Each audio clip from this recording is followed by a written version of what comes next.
Hello everyone and welcome to another high elo game of Age of Empires. Today I had to Google something I never thought I'd Google. Can you give horses steroids? Just so I could say we have before us a battle between two roided up cavalry civilizations, with Nicov playing as the Gurjaras in red, taking on Hera playing as the Malians in blue.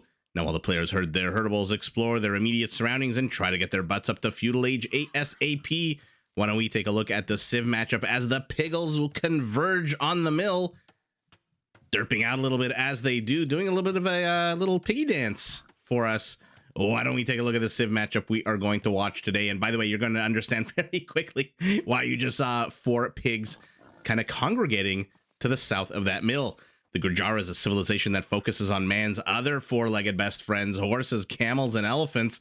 Their camels and elephants are created faster. All of their mounted units deal extra bonus damage. I'm talking 20% in feudal, 30% in castle, and 40% more bonus damage in imperial.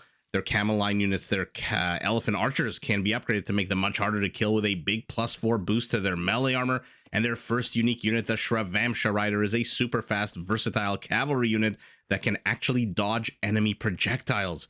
Now, to support their mounted units against pesky, annoying infantry units like pikemen or halberdiers, although I don't think the Malians get halberdiers, so may not necessarily see that this game, the Gurjaras can field a second unique unit, the Chakram Thrower. This is an infantry unit with a ranged melee attack who throws discs like Xena Warrior Princess. And just like the discs of Lucy Lawless, these ones hit multiple targets at once. Now, in order for the Gurjaras to build up their military, they do start the game, as we saw, with two free bushes underneath the town center. They can garrison their livestock. Remember, I said it would make sense. Make it make sense. 8 pigs inside of here, so you'll see the food count slowly going up, 35, 36, 37. There you go, as more and more livestock get garrisoned in there. And they can upgrade their entire military-industrial complex so that all Gurjara military units cost 25% less food. Pigging the boar a little bit outside of the town center. The bushes, are they a good thing or a bad thing, the placement of these bushes? It makes it harder to lure the boars from certain parts, certain angles, I guess, which is why he had to lure and kill the boar just outside the town center, whereas you ideally want it right underneath, so you can just highlight, click the town center, force drop, and then get back to hacking and hewing away at these animals. Speaking of hacking and hewing away at animals, we've got Blue Hera as the Malians, a civilization classified as infantry, but that does not really paint the full picture of the Malians' power. To start with, sure, units produced in a Malian barracks do get extra pierce armor for free as the game goes on, all the way up to +3 for free. That's a bit of a tongue twister in Imperial. And their unique unit is the Gabedo, a quick infantry unit with a pretty strong ranged melee attack, but terrible HP and 0 base armor of any kind. Boar underneath the town center. Villagers a little bit away, might want to put them to the north of the boar, but who am I? Who the hell am I to tell Hera how to gather his boar meat? Now, beyond their infantry, this is where the Malians get a little cool. They can upgrade their entire cavalry line, which is not fantastic, but not terrible. They can be upgraded to get a +5 attack boost, which is amazing because even though the Malians don't have hussars or paladins, with this upgrade, their cavaliers actually have a higher attack than paladins, and their light cavalry and heavy camel riders are some of the strongest in the game. Now, if instead you choose to go the archer route, know that you will have plenty of wood to train your units, since all Malian buildings except for farms do cost 15% less wood. Now, in order to train and help you build up your military as fast as possible, Malian gold miners do drop off 10% more gold. Their universities work 80% faster, and their settlements are harder to raid because the Malians can actually upgrade these guys, their town centers, to fire 8 arrows when they're empty and up to 18 arrows when they're fully garrisoned. I'll repeat that, 18 arrows when they're fully garrisoned compared to the usual 10 that a fully garrisoned town center of other civilizations fires, although not, of course, including the Teutons, which always require a special mention with their ridiculous 25 garrisoning space in their town centers. Those are the two civilizations. Let's take a look at the maps as both players heading up to Feudal Age at, looks like, the exact same time, off the back of the exact same villager count with 0 idle time for both. So they should actually hit Feudal Age, if not exactly simultaneously, then a split second apart, which gives us only about 30 seconds to review the bases. Oh, so rushed, so rushed. We've got primary gold for our Gurjara off to the side, primary stone and extra gold in the very much forward attack position. And by the way, I'm going to zoom out. Apologies to anyone on a smaller screen. Whenever I don't have to zoom out that much and you can see the town centers on the same screen, you know there's going to be some good battles and some good back and forth because the rush distance is so low, so small, and by the way, so open. Goodness gracious, both of them in feudal, both of them getting their economic upgrades in order. Where are the additional resources for red? He's got a bit of gold off to the side, not bad at all. 1, 2, 3 forests in a V triangle shape should make walling this base off pretty darn easy. And let's take a look at Hera. Gold, primary, very exposed. That's basically all he's got in the immediate vicinity. Oh man, primary stone, he's already walled himself out of that. So it is off campus. Additional gold to the top, additional gold to the right. His forests also in a bit of a V shape, but the V is pointing the wrong freaking way as his entire forward position is completely open. So Hera's base, pretty darn open, whereas Nicov, with a few easy wall-offs and a few buildings and a bit of wood expenditure, should do pretty well in walling this off. We'll see, though. He has discovered where Hera's base is, has seen quite a lot of Hera's base. Hera is just now discovering where his opponent is, or maybe discovered a little bit earlier, but just now inserting himself into the ooey gooey center, sees the attempted wall off, sees the blacksmith. Did he see the barracks? He's going to see the barracks in a second. Of course he will. And there you go. Both players know exactly where they are, know exactly what they're dealing with that short rush distance, as it looks like. Ooh, it looks like Hera wants to sandwich the scout in between a spearman and his own scout. Nope, never mind. The camel huts away and goes straight for that scout. Okay, gets a little bit of a whack off at that scout. Didn't mean to make that sound as dirty as it was. And a horse collar as well for our Malian. So what are the players building here as Hera perhaps chasing a little bit too far into the town center area? Will get shoot away by 3 skirmishers. A 4th one being trained. So our Gurjara base in absolutely no risk at the moment. Not that he knows that. We know that with our God's Eye caster view, especially since we see Hera is going full on Howard Hughes. Wave of the future, he yells as he walls himself in completely. Although not too sure about the whole drinking his own urine thing. Probably not. But this is a base that he does not want to exit from anytime soon.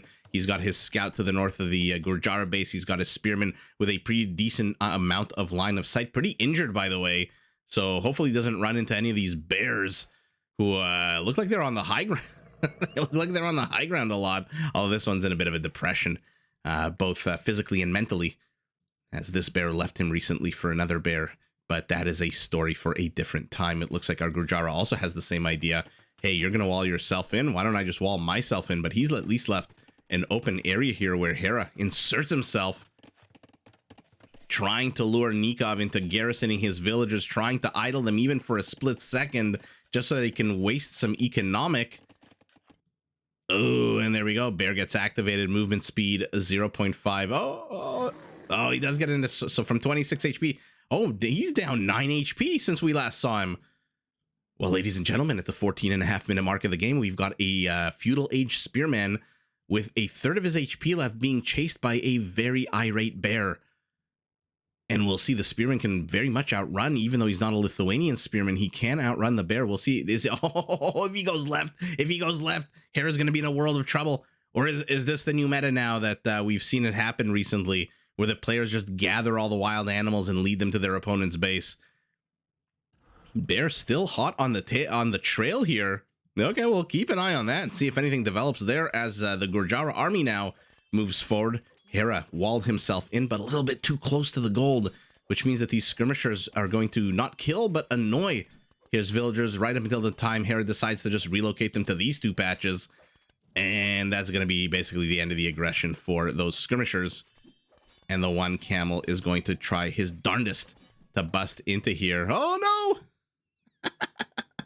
A bear sandwich. 17 goes down to 15. He has 8 more attacks that he can take, this spearman.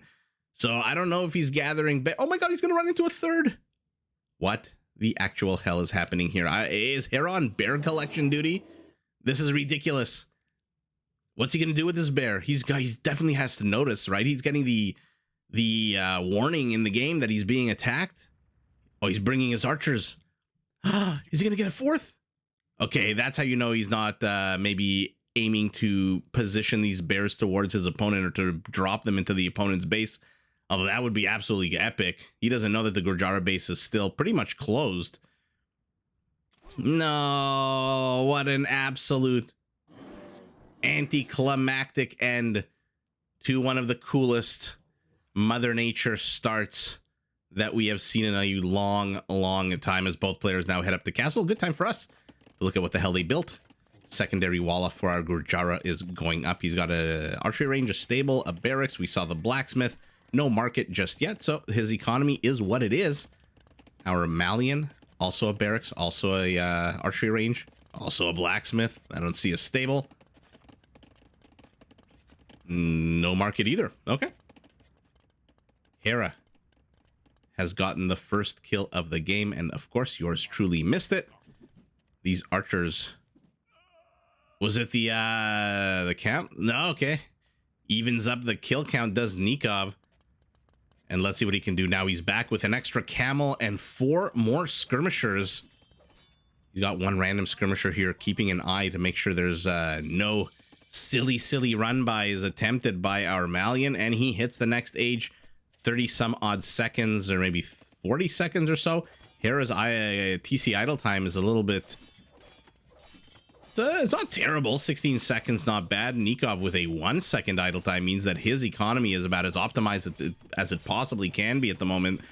And he is here. Let's see what he's got. 10 skirmishers, 4 camels. Skirmishers are going to be elite. They're going to have bodkin. Hera's going crossbow and fletching. And also upgrading his lumberjacks. As a skirmisher peels to the right, he wants the vision. He does not want to get sideswiped by any kind of attack here. And uh-oh. He's inside the base. And by the way, now the Camel Rider's attack is 30% stronger when it comes to bonuses. So that +9 against cavalry has become +12. And I think I did the math possibly incorrectly last time a few days ago when I cast the Gurjara. Although I think it's a base of a 9, then you add 30%, which is 2.7. You get 11.7, and then it rounds it up to 12, right? Yeah, welcome to Sesame Street math with Cast of Empires here. Oh, damn. Now what what doesn't change about these camels is their 0/0 base armor of any kind, which means that Hera just was able to immediately pick off a camel. And now Nicov says, you know what? I see your group of units. I kind of want them. I want to kill them. I want to get you the hell away from my base. And so I'm not really going to accomplish much here with skirmishers, not with the left side of your base walled in, or walled out for me rather, and not with the right side already with the town center. So not too much that he's going to accomplish with those skirmishers. So might as well bring them home. Hera will see you bringing them home. And so, you know, Hera is going to see that. He's going to run away with his units. And so Nikov's buying himself more time. The question is for what? He's down 5 villagers. His army count's the same as his opponent. And yet again, the camels just absolutely getting wrecked here by the crossbows. He's got to combine these forces a little bit more cohesively, our red Gurjara, as now his army gets sandwiched between crossbows. Oh man, his main skirmisher force from earlier is still up here to the north. He's trying to get up a 3rd town center. Hera's already up to 3 town centers. Skirmishers kill a crossbow to the north. I'm going to have to zoom out a lot here, which is not something I like to do. Our Malian brings forth a mangonel. He's training a 2nd siege workshop. Just goes up right now for our Gurjara, who, okay, in all fairness, will get the crossbow force on the right. Will decimate it. But the one on the left is still here. Now the camels are going to close. Probably, I'm going to guess, going for the mangonel first. Maybe going for nothing, because they've got no armor upgrades and only 100 HP. No bloodlines inexplicably for our Gurjara just yet. Although maybe not, he's maybe not interested in building a camel army at all. Maybe just wanted that mobility and the counter power in the beginning stages. Hera, does he notice? He doesn't notice, but Nicov doesn't get a good attack round at all. Town center has 500 HP. It's not going to last very long against this mangonel. And now Hera's wisely moving back to try to take that high ground. Shravamsha comes out. So, how do these guys work? You see the bar here at the bottom of your screen. They dodge 5 arrows now that they're in the base mode. When they go up to elite, if we're lucky enough to see them go up to elite, Then they dodge 7 arrows. And by the way, it does include mangonels, I believe. And so once all the dodge, you see how the bar in the bottom of your screen is going up, up, up, up, up. It does reset. I'm not too sure the exact reset time. But Hera, man, Hera is just what's the word I'm looking for? Hugging the high ground here to the south. Anytime Nikov's army moves forward, Hera just retreats to the high ground. Okay. Of course, right as I say that, he does the exact opposite, doesn't move at all, and loses a mangonel. Ooh. I thought they dodged. Maybe his mechanic was in reset mode. I thought Shrivamsha's dodged, but Shrivamsha's, man, are they such a fun unit. They are so fast. And by the way, this 1.6 movement speed, that's before Husbandry, I believe. They go up to 1.76 with Husbandry. A bit of a Viper-style wall-off keeps those Shrivamshas from penetrating too deep, but I'm not too sure what they would have done anyway. They are not exactly the hardest hitting unit with a base attack of an 8. They close in. They do get 1 mango, might get a second, but all of them will end up probably dying. Who's kidding who? And yeah, they all end up dying, but does our red Gurjara care? He's up to 15 army count. He's still down 6, now 7 villagers. Hera is housed at 90.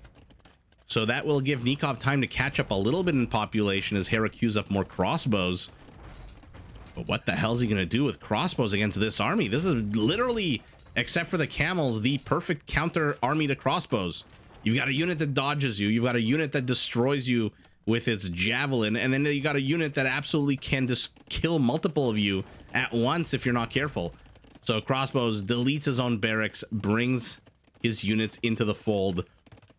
Why is Nicov backing away? This is not the moment to back away. Hera is going some kind of cavalry because he's investing in bloodlines and chain barding armor. So he is adding camels of his own.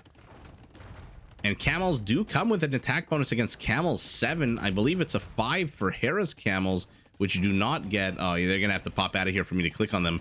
They do not get that extra 30% attack that the Gurjaras get in Castle Age.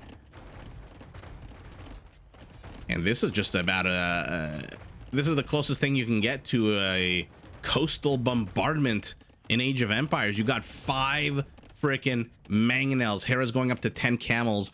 I'm assuming the game plan here is just overwhelm your opponent and use the mobility and lightning speed of the camel.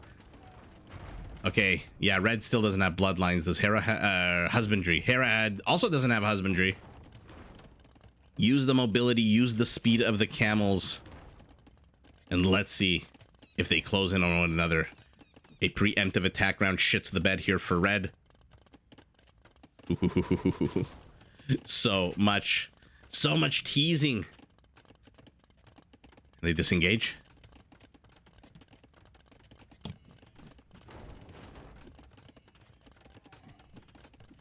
This is quite a dance we're witnessing here. The tango of death. The waltz. Ooh, that looked like it got a good amount of HP off of some of these crossbows, but Hera's got to be so careful. Nikov's main concern here is not to move too forward with these mangonels, otherwise the camels will rush in, and by the time they get to the mangonels, his own camels won't even be close to stopping them. Whereas at the same time, Hera wants to move forward with these crossbows, but he really can't. I mean, Hera's building up quite an army of camels. The mangoes are exposed. And this is where the mobility, I mentioned it when it comes to scouts and light cav killing monks on arena. But oh, here we go. I don't even know what the hell is going on right now. There's 1 red mangonel left. Hera's desperately trying to get it with a camel. He doesn't get it. It survives with 1 freaking HP. I don't know who the hell got the better end of that trade. The mangonel is repaired to full strength. It's on the high ground. Guns down Hera's mangonel. Very cocky camel moves forward and does get the mangonel, or maybe it was the crossbows. I have no clue what is happening. That was about an epic little engage as you can, but Nicov can't be too upset about that, whether or not he lost his 5 mangonels. I mean, look, he's probably obviously upset at losing 5 mangonels, but having this castle go up is really a big win for him, because now he controls the center, and with the center comes the spice, and with the spice comes the power. I mean, I'm thinking of a Scarface analogy when he says, first you get the money, then you get the power, then you get the women. First you get the map control, then you get the gold, then you get the W. There you go. There's your Age of Empires Scarface analogy as Hera is heading up to Imperial. Our Gurjara, who's now ahead for the first time in a long time with one extra villager, is nowhere close unless he's already queued it up. I don't think he's queued it up, but he is going to be stuck in castle for a while unless he can start pumping out resources more and more. He's now down half the army count. So I think Hera did ultimately take the better engagement there. But again, now there's a castle not ideally placed. Who's kidding who? Beneath this high ground. Would have probably loved to plop it here if he could. But you know what? The fact that it's here has forced Hera to also not use the high ground. So Hera's castle also in a shitty location on the, let's say the floor here of the valley. Both of them missing an opportunity to take the high ground. Nicov first, and then because his castle extends to here, now Hera can't really place his castle unless it comes under attack immediately. And so Nikov's shitty castle placement forcing Hera to have shitty castle placement as well as the camels pivot to the right side of the map. And both players are now heading up to Imperial, although our Malian will hit it a full 2 minutes ahead of his opponent. And with 550 wood and 600 gold, you best believe a trebuchet will be popping out of this castle. Kshatriyas as well for our Gurjaras. So these camels that he's training are going to cost 25% less food. Uh-oh. Hera moves in. He discovers a gold mine. He's going to try to get villagers here, but he's just in Imperial now. No Farimba just yet on these camels. Look how long it's taking them to kill these villagers. But ultimately, he does get a good amount. Hera's killed 16 villagers. Nicov hasn't killed a single Malian villager. But he does catch out these camels. They do have 30% extra bonus. By the way, was I right about the 5? Yeah, I was. Good to see that I still have it. Still got it, you know? Hera's castle immediately pops out a treb. Crossbows inside, not really very useful at the moment, and so they're in here adding extra arrows, healing up their HP. And let's see it. Let's see a battle between Farimba camels, which attack with a +7, and let's see the Gurjara camels that have the extra 40% bonus damage against other camels. And by the way, remember, the Gurjara can upgrade his camel lines to get a +4 melee armor boost, which in essence invalidates the Farimba upgrade of +5. So Hera's best upgrade here is quite easily negated by our Gurjara. Now, Frontier Guards is a ridiculously expensive upgrade. 1,500 resources, 700 gold. And Nicov, I mean, he's got 34 gold in the bank, so he's not getting 700 gold anytime soon. I really do wonder if he should have not researched Kshatriyas, and instead, knowing that you're playing against the Malians, knowing that you're going to see Farimba at some point, both of them, by the way, also getting heavy camels, which is just going to make whatever next engagement between these camels just so much cooler. I wonder if he should have prioritized the Frontier Guards upgrade. Uh-oh, Hera's are heavies. Now the attack bonus against other camels jumps up to 9, which, by the way, increased that by 40% in 37 seconds. He's trying to get in, but a whole slew of villagers block his way. Nikov's economy is operating quite well. He's ahead 9 villagers. He's down 18 army supply. He's training Shrevamshas. Why the hell is he training Shrevamshas? I mean, look at that movement speed. This might be the fastest unit in the game, if I'm not mistaken. Okay, crossbows move in. And there's Farimba. But Hera does not have iron casting. Oh my god, they're taking a battle, both of them prematurely. And it looks like blue is absolutely... Yeah, what? Okay. Was that really that bad of a battle? What else was going on here? Hera peeled off a few camels to go north, a few camels to attack the villagers, and even without them, we need to see that again. What the hell was that? I mean, that was about as a premature accumulation as you could have gotten. Hera has Farimba, but he's missing Blast Furnace. He's armored his units to the hilt. They're at +3 melee armor, and now look at their attack of 13. These heavy camels have shit upgrades. I mean, I'm not going to mince words here. Shit upgrades. +1/+1 is absolute garbage. but relying on that camel plus 13 bonus. So let's just very quickly compare the stats. They both have 140 HP. They both finally have husbandry. So Hera's camel attacks on a 13 -1 is 12 damage, plus the bonus of 9 is 21 damage. So Hera does 21 damage to every red camel. The red camel, so 21, blackjack. Remember, keep that number in your mind. I'm like a magician telling you to remember your card. The red camel attacks on an 8, minus the 3 melee armor. So they do 5 damage, and then 13 is 18 damage. Wow, so 3 less damage, which doesn't really sound like the end of the world here. So let's see what exactly happened, and let's see what kind of armies we're working with. Forget the villagers. 21 red camels, 19 blue, 14 Shrevamshas to 14 crossbows. So here again, we have the Waltz of Death, where the Shrevamshas are doing their best probably to close in on the crossbows. The camels for blue are doing their best to close in on the red Shrevamshas, while the red camels are doing their best to close in on everything else. And let's see what ultimately ends up happening here, because in the blink of an eye, the game really ended. Okay, so the Shrevamshas peel south. I'm assuming they're going to go down and right. In the meantime, by the way, Hera has, like we saw, a bunch of camels just raiding to the north here. So ignore them. And he's got a whole contingent here. So Hera with his 34 camels has just out macroed militarily his opponent, and he's castle dropping at the exact same time, and his crossbows and camels are on the high ground. Okay, so I did not factor in the high ground. So more than 21 damage. Let's see what happens.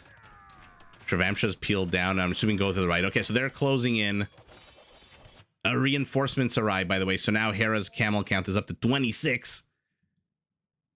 I don't know where the hell this guy thinks he's going. So he, cowardly Shrevamsha, tucked his tail between his legs and ran away.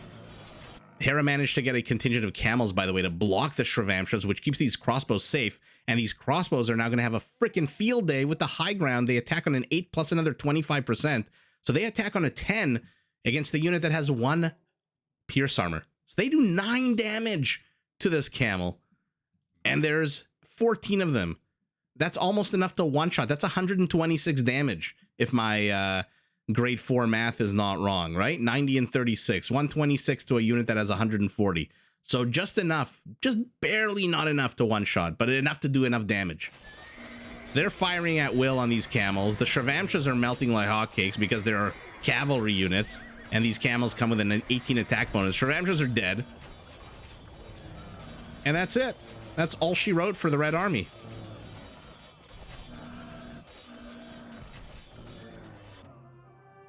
Wow. Both players, again, taking a premature battle. Why? Why, oh why, did Nicov... Let me know your thoughts. Was he correct in prioritizing Kshatriyas, or should he have prioritized Frontier Guards for his camels? Because with Frontier Guards, this armor would go up to 5. And that extra attack, that extra Farimba attack, would basically be nullified. It would go from adding +5 attack to +1 attack. So was he right in trying to pump out the quantity with a 25% food discount of camels, or with 1,000 food in the bank? Or should he have prioritized the armor on the existing camels and gone quality, whereas Hera's camels are literally just 1 upgrade? Still premature for both sides. I mean, the upgrades for red are just terrible, but for blue, also missing iron casting. And so a premature battle will always benefit the player who just has either the numbers, the positioning, or the quality. And in this case, Hera had all 3. His camels had better upgrades. His crossbows were on the high ground. And he just had more shit at the end of the day. He had more toys than his opponent. And so he ultimately takes that battle. Nicov realizing that, hey, I have a decent economy, but my camel count has been knocked down to 8. I'm not sure how he has 9 military supply with 8 camels. Just another little thing with capture age. I'm assuming there's some split second difference in when this game ended, but he's being castle dropped. His castle, by the way, has fallen a long time ago with the Trebs destroying it. Hera's camels with Farimba are absolutely wrecking his villager line, now attacking on a 13 against the unit that has 1 armor, so 12 damage. His gold mine is, oh mama, is that a saturated gold mine? Looks like he finally did manage to clear out those units that were attacking him, trying to snipe his units here. But this battle was just too cataclysmic, too psychologically damaging for our Gurjara, who again was just missing a lot of key upgrades. And I get it that you're feeling pressure. Your opponent is pressing into you with trebuchets. He's got a castle now on the high ground. Your castle is down. You don't have any more castles. Maybe I shouldn't be so hard on him for not researching frontier guards. He doesn't have a single castle left. And you have how many villagers on stone before the game ended? 12 villagers on stone. Now, keep in mind, these are also two civilizations with absolutely terrible, terrible infantry lines. And so they can't really go halberdiers or honestly, even pikemen. I don't think, the Gurjaras don't even get pikemen. Yeah, so without that option, there's no way to spam any kind of good trash here for our Gurjara. So he taps out 50 camels to 57. Again, Hera had the numbers, he had the upgrades, and he had the positioning, as we saw. PKPM towards the end of the game. PKPM. Oh, look at that. When is the last time we've seen that? We are definitely going to have to see at 3111. At 3111. What the hell happened exactly 10 and a half minutes ago? We're definitely going to have to see that. That's pretty cool. We've never seen that before. Economy's not too bad. Only about 10% difference. It looks like a little bit less than 10%. Trash resources being split between the players. And there's that Malian drop-off bonus and a little bit extra stone for our Malian as well. I can't see conversions at all playing any kind of role here. 1 out of 100. Okay, that's 0 rolled. Buildings destroyed, 7-3. Also, not the end of the world. This is one of those games where they're just too cataclysmic of a battle, and one player just realizes now all of a sudden he's way too far behind, especially without any kind of good trash unit that he can produce here, especially against these Farimba camels. That there's no hope left. And let's take a look at the kill count before we jump to minute 3111, because what the hell? 3111. 114 kills. Hera killed 27 villagers. Nicov killed 69 of his opponent's units. LOL. And 4 of them were villagers. So are you guys ready? Let's see it. So 3046. Oh, it was this tango with the mangonels. Let's go to exactly 3111. Oh shit, I missed the it shows you how old, and all of you who want me to start playing this game, is just to show you I missed the play button with the mouse. So if and when I do start playing, temper your expectations. So at 3111 here, both players are microing their hearts out. One is trying to get the perfect mangonel shot, one is trying to evade the mangonel shot. They're both trying to snipe as many units as they can. 2 armies being controlled. I mean, the camels look like they're derping the hell out. Nicov might have an easier job controlling, or actually, sorry, a harder job controlling, just because his units are all so clumped. So if you want to get just the camels, whereas Hera's army was perfectly split into 2 components, so easier, not easy, but easier to get, just the camels or just the crossbows, whereas Nikov's army is incestuously mixed in together here. And man, at the end of the day, just the Farimba upgrade, I would have loved to see 2 of these camels fully upgraded, but we got about as close as we could for Hera. Nicov, again, just missing those upgrades. But what a fun little dance that the players, right from the very beginning. This wasn't the start of the tango. The start of the tango was up here when Nicov brought his skirmishers and his camels back and fell into a Hera crossbow sandwich, which ultimately he was able to break out of with the skirmishers killing the crossbows to the right, and then his own mangonels helping out over here. But these 2 have been dancing with each other for about 40 minutes for our viewing pleasure. And all I can say to that is, even though Hera is victorious, you know what's coming. GG to both of these players. Did you enjoy this video? Check out these other clips and make sure to subscribe and enable notifications so that you're notified of my latest uploads.